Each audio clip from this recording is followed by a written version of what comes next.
आज मी भजी करणार आहे, तर त्याच्यासाठी जिरे, हळद, मीठ, हिरवी मिरची, लसूण आणि कोथिंबीर, कांदा हे साहित्य लागणार आहे आणि चण्याच्या डाळीचं पीठ. तर आपण वाटणामध्ये कोथिंबीर, लसूण, हिरवी मिरची, हळद, मीठ आणि जिरं हे वाटून घ्यायचं. तर हा मसाला वाटून झालेला आहे आणि तुम्ही चण्याचं पीठ पण घेतलेलं आहे त्याच्या अंदाजानुसार, तर ह्याच्यात टाकायचं.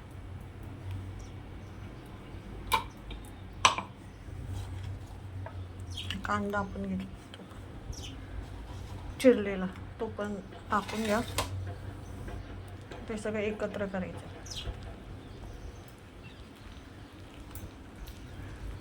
तुम्हाला प्रवासात नेण्यासाठी अशी भजी तुम्ही घेऊन जाऊ शकता, चपाती आणि भजी सुक.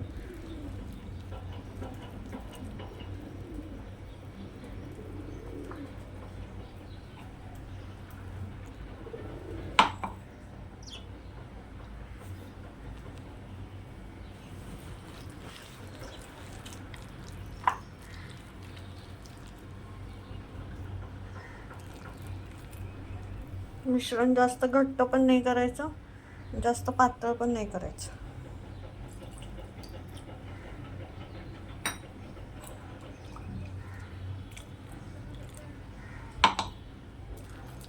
किती छान कलर आलेला आहे, तुम्ही बघू शकता.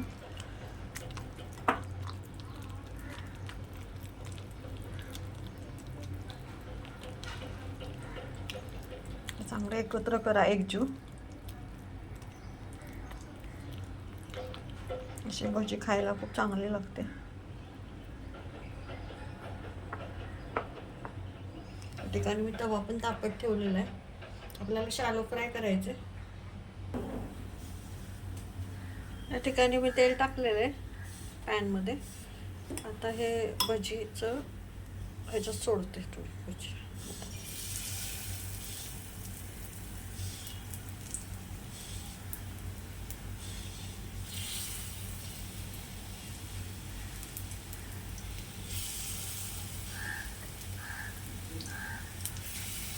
या पद्धतीने असे सोडायचे.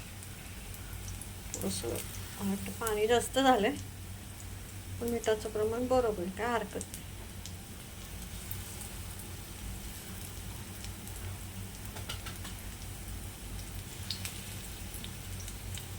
असं तुम्ही प्रवासात जर नेलं चपाती बरोबर खायला तर एकदम छान होईल. हे बघा किती छान असे भजी तयार होत आहेत आपले.